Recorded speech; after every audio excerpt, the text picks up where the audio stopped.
Inspector का role तो मुझे नहीं पसंद आया सर, मुझे तो ये हस्बैंड का रोल करना है। तो बोले ये तो अमिताभ बच्चन को साइन कर दिया हम लोगों ने। तो मैं बहुत ही डिप्रेस सा हुआ। बोले तुम इंस्पेक्टर का रोल कर लो, इंस्पेक्टर के रोल से मेरा कुछ नहीं होगा, मैं नहीं करूँगा। चोपड़ा साहब वाज ही वाज अगास्ट। उनको लगा कि ये क्या, ये स्ट्रगलर न्यू कमर चला है, B R Chopra is giving him banner में अपना एक कितना अच्छा रोल दे रहा है और ये रिफ्यूज़ कर रहा है। तो खैर बोले सोचो कुछ दिन बाद और दूसरों से सलाह लो, उसके बाद वापस आना, यही रोल है। Luckily in the meantime what happened was Amit ji की मेरे ख्याल से वो पिक्चर आनंद रिलीज़ हो गई थी और उसमें बहुत अप्रिशिएट हो गए थे वो, तो उन्होंने नेगेटिव रोल नहीं करना चाहते थे तो उन्होंने पिक्चर छोड़ दी। तो मैं भाग के गया, मैंने कहा वो तो छोड़ दिया उन्होंने, मुझे खबर लगी है। तो बोले हमने शत्रुघ्न सिन्हा को साइन कर दिया। अरे मैंने कहा मारे क्या, ये मेरे बड़े भाई लोग सब मेरे दुश्मन। खैर फाइनली एंड 3-4 दिन के बाद फिर पता चला कि शत्रु की वो आदत है, पुरानी आदत है कि वो वक्त पे नहीं पहुंचता है। तो चोपड़ा साहब कुछ सिटिंग रखी हुई थी, सारे लोग बैठे हुए थे, शत्रु टाइम पे नहीं पहुंचा तो चोपड़ा साहब नाराज हो गए, तो शत्रु वॉज आउट। तो मुझे पता लगा क्योंकि वहाँ मेरा एक असिस्टेंट, मेरा फिल्म इंस्टीट्यूट का दोस्त रहता था वहाँ पे, असिस्टेंट था वहाँ पे, तो वो मुझे इन्फॉर्म करता रहता था कि ऐसा ऐसा हो रहा है अभी। फिर भाग के गया, मैंने कहा सर वो रोल दे दीजिए। तो उन्होंने कहा कि भाई तुम बहुत छोटे लगते हो, बच्चे लगते हो, ये हस्बैंड का रोल जो है ये मैच्योर रोल है और अपंग है, उसके पाँव नहीं है, उसके पीछे बैकग्राउंड आप अगर देखें तो कई सालों तक शादीशुदा आदमी है, तुम तो अभी बिल्कुल एक टीनेजर लगते हो। I was just about I think 20-21 years old. तो मैंने कहा सर मैं ये रोल तो बहुत अच्छी तरह कर सकता हूँ, I am convince about this, I can do it very well, आप मुझे एक स्क्रीन टेस्ट दे दीजिए। So he got fed up and then finally makeup man बुला के फिर दाढ़ी लगा के, उसमें किसी मास्क एंड दाढ़ी लगी हुई है, दाढ़ी चिपकाया, उसके बाद एक स्क्रीन टेस्ट लिया। स्क्रीन टेस्ट लेने के बाद उनको फिर कन्विंस हो गए वो कि हाँ लग सकता है और कर सकता है, कुछ सफ़ेदी लगा ली, सफ़ेद बाल को चिपकाए इधर उधर कर कराए, and that is how I got into this धुन।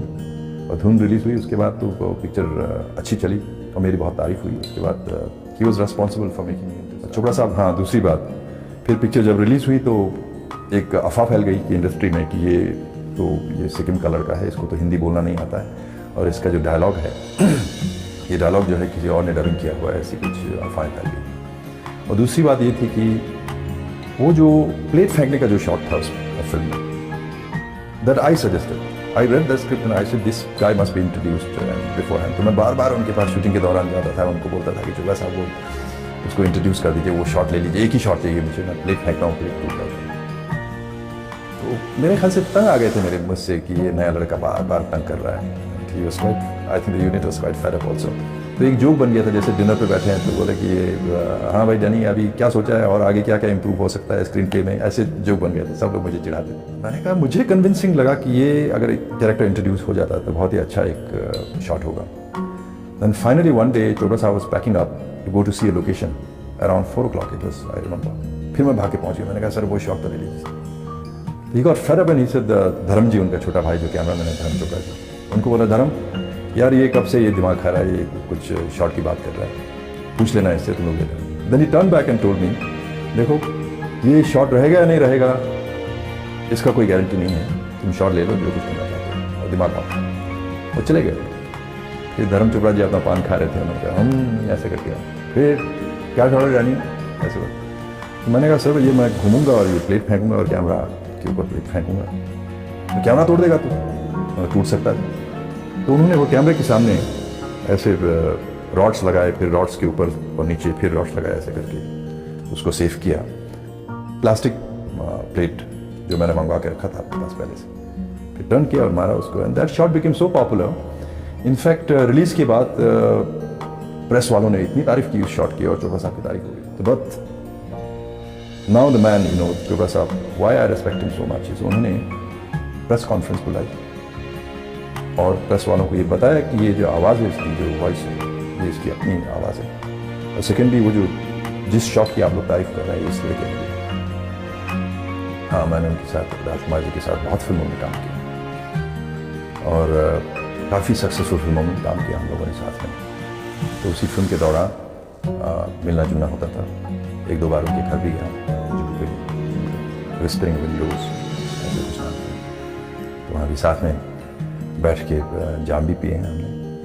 ये बस मेरी रीडिंग ये है कि राजकुमार जी एक बहुत ही इंटेलिजेंट इंसान थे, बहुत ही क्लासी टाइप के आदमी थे, जिनको बहुत चीज़ों की समझ थी, किसी भी टॉपिक के ऊपर उनके साथ डिस्कशन किया जा सकता था कहीं भी। And then somewhere he was a misfit in this industry. उनको लगता था कि ये गलत जगह पर मैं कैसे आ गया थोड़ा सा, क्योंकि यहाँ का माहौल ही ऐसा है, जैसे काम करने का जो माहौल है उसमें मोस्टली अनएडुकेटेड लोग हैं, जैसे हमारे स्पॉट बॉयज़ हैं, ड्रेस पीपल हैं, ये जहाँ मोस्टली अनट्रेन लोग भी हैं। और राज जी मेरे ख्याल से being he was in the police department, he was working, he was a discipline police officer, तो उनको वो हमेशा वो डिसिप्लिन ढूंढते थे इसमें। जो ट्रेड मेरे में भी, मैं पहले आर्मी में ज्वाइन करना चाहता था। I was in NCC, I was a best cadet in 1968, 69। तो वो बिल्कुल ही कंट्रास्ट मुझे भी महसूस होता है इस बात का कि ये यहाँ कोई टाइमिंग नहीं है, कभी भी शॉट लिए जा रहे हैं, कभी कुछ कोई डायरेक्टर जो एकदम वो सीन में घुसा हुआ हो, जो पागल सा होता है, उसको टाइम का कोई वो मतलब ही नहीं होता, वो अपने काम में लगा रहता है, उसको तो वो लंच ब्रेक होना भूल जाता है।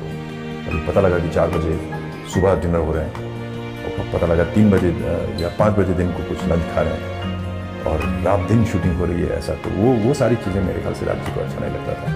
तो used to be discipline, like उनका अपना ही एक बना हुआ था कि सुबह आएंगे आराम से 10 बजे, उसके बाद शूटिंग करेंगे, फिर लंच ब्रेक उनका 3-4 घंटे का होता था। Used to go after lunch, used to go off to sleep for some time, और 4 बजे शाम को फिर उतरते थे मेकअप वेकअप करके, फिर उनके साथ शूटिंग होती थी। तो सारे प्रोड्यूसर्स और डायरेक्टर्स को भी मालूम थे, को आर्टिस्ट को भी मालूम थे, हमें पता था कि भाई राज जी 4 बजे के बाद ही शूटिंग पे आएंगे आफ्टर लंच में। तो डायरेक्टर क्या करता था, वो 2 बजे और 4 बजे के बीच में दूसरा पर्सन, और नाइट सीक्वेंस होती थी, जैसे कई बार होल नाइट करते हैं लोग, रात भर शूटिंग करते रहते हैं, बारिश में भीग रहे हैं या फाइट चल रही है रात भर। तो राज जी के साथ काम करने में कन्वीनियंट ये था कि वो रात को 7 बजे की शिफ्ट में आते थे, बस 12-1 बजे तक अपने चले जाते। I used to love that because I wanted to do that also. Raj ji के साथ ज़्यादा पिक्चर करने का मकसद ही ये था कि बड़े डिसिप्लिन के साथ वक्त पे काम होता है, वक्त पे इंसान की तरह चले जाते हैं। ऐसा नहीं कि वो चमगादड़ की तरह रात भर जागे हुए, तो उसमें मज़ा आता था। I think Raj ji was one of the biggest stars. उनका एक अपना ही एक अलग अंदाज था, और वो अंदाज उनका एक इमेज बन गई थी जिसको लोग एडोर करते थे, जिसको ऑडियंस जो भी उनको देखते थे बार बार उसी अंदाज में देखना पसंद करते थे। जिस तरह उनके डायलॉग बोलने का अंदाज है, लुक है, जिस तरह चाल है उनकी, और फाइट भी करते हैं, फाइट करने का भी अंदाज रखता है। He was a very different kind of actor who was more of a star, larger than life star, who could carry off doing anything, illogical things. He could do it and say it and convince the audience. He was that kind of actor.